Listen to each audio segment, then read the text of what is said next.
बता देते हैं, फिर पहुंचे हम लोग जहां पे, वहां से आगे बढ़ते हैं। ठीक, तो सवाल आपसे पहला ये होगा कि टेंस कहते किसे हैं? क्या आप जानते हैं?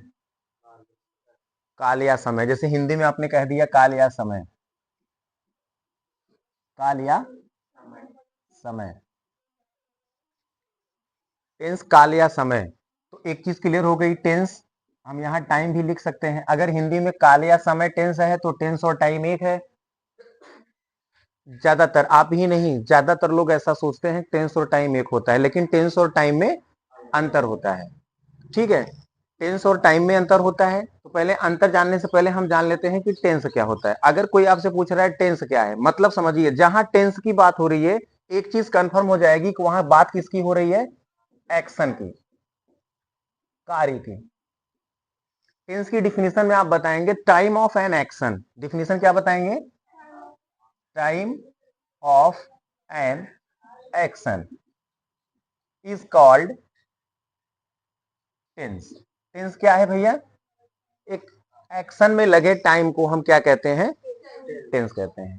ठीक है, अगर एक्शन है तो टेंस है, एक्शन नहीं है तो टेंस नहीं है। एग्जांपल से समझिए, जैसे टेंस के काइंड्स में, बहुत नहीं बताना, इतना तो लगभग आप जानते होंगे कि टेंस 3 और एक एक के 4। तो ये समझो, जैसे जो 3 आप बताते हैं, हमने कहा काइंड्स ऑफ टेंस, तो काइंड्स ऑफ टेंस में आप बताते हैं सर ये 3 होता है, ये आप सबको पता है।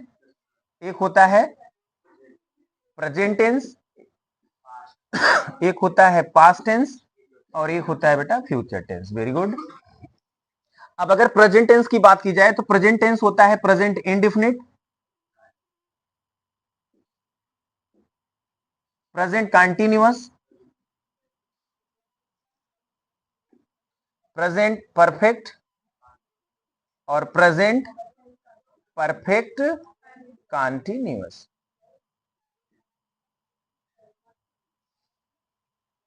अब आप जरा सा समझिए,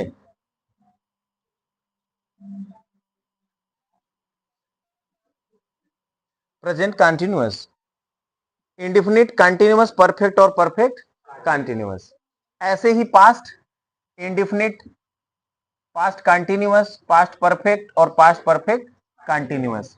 ऐसे ही future indefinite, future continuous, future perfect और future perfect continuous. Present, past और फ्यूचर ये तो बदल रहा है, लेकिन साथ में इंडेफिनिट, कंटीन्यूअस, परफेक्ट और परफेक्ट कंटीन्यूअस नहीं बदल रही है।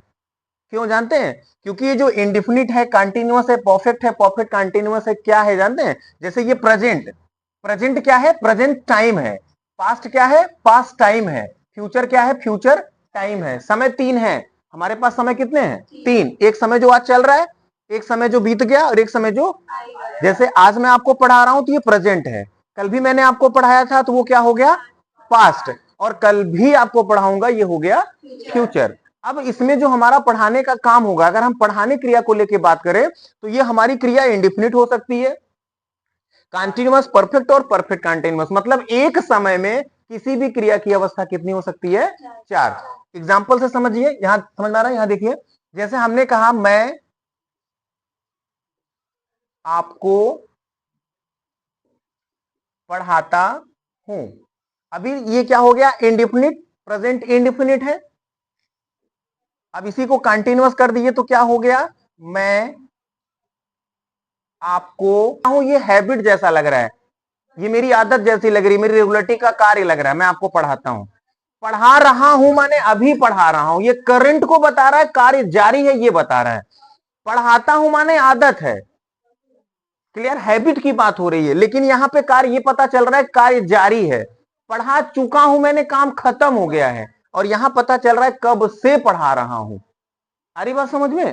तो ये क्या हो गई? 4 अवस्था। यही 4 अवस्था ना, ये 4 नाम से जानी जाती है। किसी भी एक्शन की एक समय में 4 अवस्था है। समय हमारे पास कुल कितने हैं? 3। भैया एक समय में अवस्थाएं कुल कितनी हो रही है? 4। समय कुल कितना है हमारे पास? 3। अवस्थाएं कितनी? 4। तो कुल अवस्थाएं कितनी हो गई? 12। ये क्रिया की 12 अवस्थाएं ही 12 टेंस के नाम से जानी जाती हैं। कोई कंफ्यूजन नहीं ना? अब अगर आपसे कोई सवाल पूछे कि टेंस 12 ही क्यों होते हैं, 15, 18, 20 क्यों नहीं, तो आप बताओ उनको आराम से कि क्योंकि समय 3 ही है। समय घट बढ़ नहीं रहा है, और एक समय में किसी कार्य के होने की अवस्था भी 4 है, ये फिक्स है, ये भी घट बढ़ नहीं रही है, तो टेंस भी घट बढ़ नहीं सकता या नहीं रहा है। क्लियर हो रही बात? अगर समय बढ़ जाए तो टेंस की संख्या बढ़ जाएगी, क्रिया की अवस्था बढ़ जाए तो भी बढ़ जाएगा। कितनी बातें समझ में आई? टेंस क्या है? Time of an action is called tense. Tense क्या है भैया? एक्शन का टाइम है। और जो एक्शन होता है, समय कितने हैं हमारे पास? 3 समय में हो रहे एक्शन को, कुल एक्शन की अवस्था कितनी हो गई? 12। ये 12 टेंस के नाम से हम जानते हैं। ठीक, कोई कंफ्यूजन? एक चीज और समझ लो, टेंस ना बहुत आसान है। 12 टेंस में जो स्ट्रक्चर बनाना है, जो सेंटेंस का अनुवाद करना है, सबका सेम रूल है। आपको जो ध्यान देना है वो किस पे ध्यान देना है? इनकी पहचान पे, कि कैसे आप पहचानोगे कब ये इंडिफिनिट है, अब ये कंटिन्यूअस हो गया, ये प्रेजेंट है, ये पास्ट हो गया, ये फ्यूचर हो गया। तो समय से पता चलेगा ना किस समय में बात हो रही है। आप क्रिया को पहचानने के लिए एक्शन पे फोकस करिए, जो एक्शन हो रहा है वो एक्शन ही आपको बता देगा कि किस टेंस में हो रहा है। उसकी अवस्था बता देगी कि वो इंडेफिनिट में है, कि कंटिन्यूअस में है, कि परफेक्ट में है। ठीक, आपको ऐसे भी पढ़ाया जाता है कि हिंदी वाक्य अंत में रहा आया, चुका चुकी आए, ताहे तीहे आए, ये भी बताया जाता है। ये भी पहचानने का एक सरल तरीका है। लेकिन सबसे बेस्ट क्या है कि आप क्रिया की अवस्था पे ही ध्यान दीजिए। ऐसे कुछ वाक्य होंगे जहां पे रहा रही नहीं आएगा, फिर भी वो कंटिन्यूअस होगा। जैसे मैंने कह दिया मैं पढ़ा रहा हूं आ गया तो आपने कहा सर प्रेजेंट कंटिन्यूअस है। वह किताब पढ़ रहा है, प्रेजेंट कंटिन्यूअस है ना। मैं पाठ याद कर रहा हूं, प्रेजेंट कंटिन्यूअस है। लेकिन अगर मैंने आपसे पूछा वह खड़ा है, वह खड़ा है, यहां तो रहा है, आ नहीं रहा है, तो वह खड़ा है कौन सा टेंस होगा? अब आप सोचेंगे रहा है पढ़ाया गया था, रहा है तो पढ़ाया नहीं गया, तो रहा है, डी है, डे है, आ रहा है, ये तो टेंस से बाहर हो गया। नहीं, बाहर नहीं हो गया। वह खड़ा है, कार्य है कि नहीं इसमें? बोलो भैया, इसमें क्रिया है, कोई कार्य हो रहा है खड़ा होने का ना। तो जो खड़ा होने का काम हो रहा है ये कैसा है? हैबिट की तरफ है कि लगातार हो रहा है? जारी है ना। वह खड़ा है माने आपके आंखों के सामने खड़ा है, तभी तो बोलेंगे वह खड़ा है। इसका मतलब खड़े होने का कार्य चल रहा है। तो इस सेंस में आप पकड़िए कि ये कंटिन्यूअस है, बोलेंगे भैया ये प्रेजेंट कंटिन्यूअस है। कोई डाउट? समझ में आ रहा है? ठीक है, इतना नोट करें, फिर आगे हम बात करते हैं इसके काइंड की एक एक करके। लिख भी चुके होंगे, नोट करो तब, तुरंत फटाफट नोट करते चलिए। आपको कुछ करना नहीं है, बस प्रेजेंट ये इतना आ ही रहा हो तो मिटा के आगे बताएं। अब एक चीज को ध्यान दो बेटा, देखो जैसे सेंटेंस जो 6 बनेंगे, एक तो साधारण बनेगा जिसमें सबसे पहले सब्जेक्ट लिखेंगे, सब्जेक्ट के तुरंत बाद हेल्पिंग वर्ब लिखेंगे, मेन वर्ब लिखेंगे, उसके बाद ऑब्जेक्ट लिखेंगे। सब्जेक्ट लिखना है, हेल्पिंग वर्ब लिखना है। ये 6 स्ट्रक्चर आपको याद अगर हो गया तो कभी भी आपसे गलती नहीं होगी। सिंपल वाले में बेटा 2 ऐसे टेंस हैं, एक प्रेजेंट सिंपल अगर आप बनाएंगे तो इसमें सबसे पहले सब्जेक्ट लिखते हैं ना, सब्जेक्ट के तुरंत बाद मेन वर्ब लिखते हैं, फिर ऑब्जेक्ट लिख देते हैं।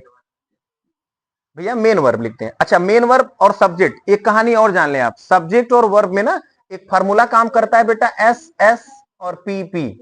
क्या है ये एस एस पी पी?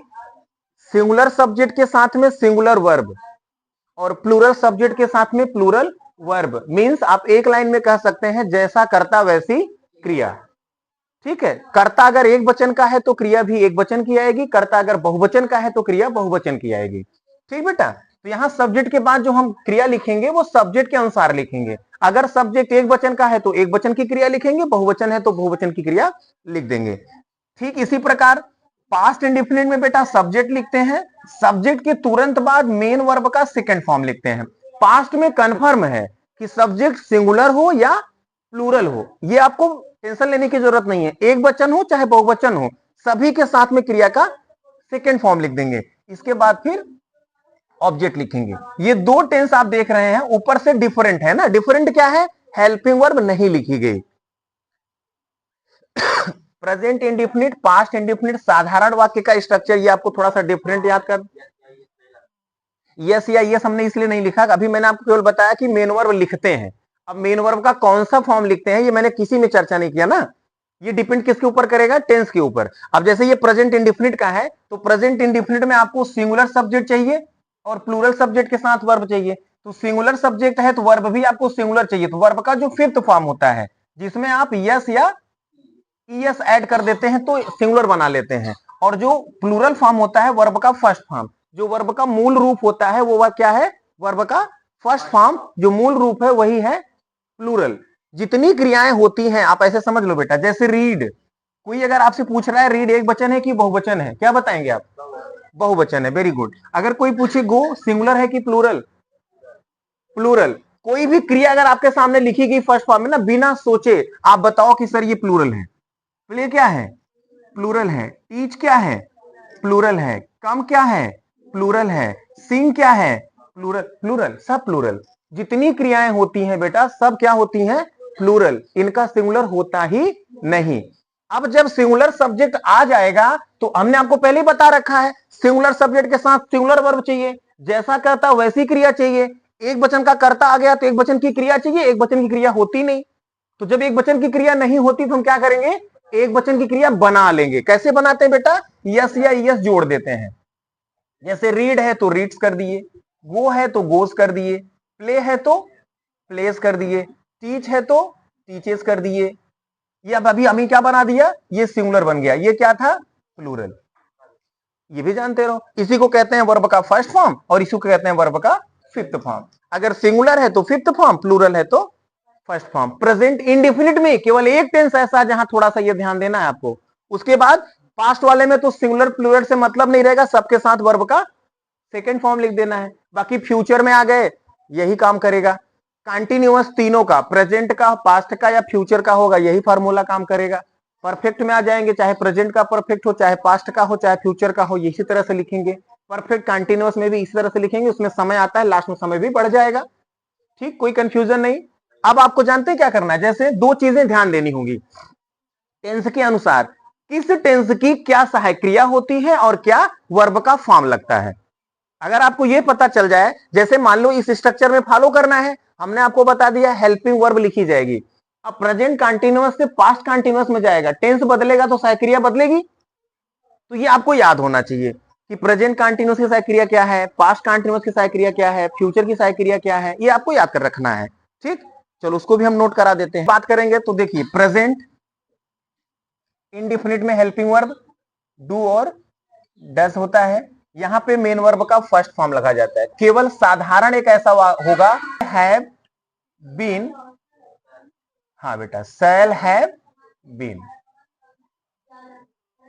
यहां पर भी लगेगा वर्ब का फोर्थ फॉर्म। अब एक चार्ट को देखेंगे तो एक चीज समझ में आपको आ रही है, तीनों कंटिन्यूअस और तीनों परफेक्ट कंटिन्यूअस में हमें चाहिए क्रिया का आईएनजी फॉर्म। मतलब 12 टेंस टोटल है हमारे पास, जिसमें से 6 में तो आईएनजी फॉर्म ही लगता है।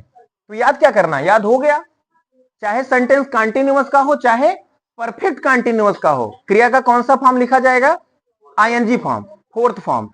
और 3 ऐसे टेंस हैं जहां पे क्रिया का थर्ड फॉर्म आता है, हम वर्ब का थर्ड फॉर्म लिखते हैं 3 टेंस में। 6 में कौन सा फॉर्म लिख रहे थे, फोर्थ फॉर्म, आईएनजी फॉर्म।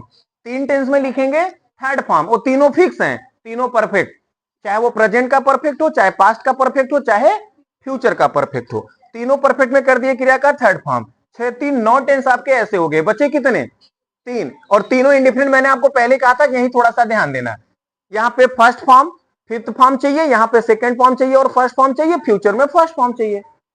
कोई कंफ्यूजन बचा, वर्ब के फॉर्म अगर आपको कंफर्म हो गए तो अब आपको केवल एक चीज ध्यान देनी है, वो है हेल्पिंग वर्ब। अगर आपको ये हेल्पिंग वर्ब याद हो जाए, वर्ब के ये फॉर्म याद हो जाए, तो स्ट्रक्चर तैयार है आपके सामने। इसी तरीके का सेंटेंस बनाना शुरू कर दीजिए, आपका काम हो गया। कोई डाउट, चलिए आगे हम इसकी प्रैक्टिस करते हैं। ठीक, नोट कर लीजिए आप इसे।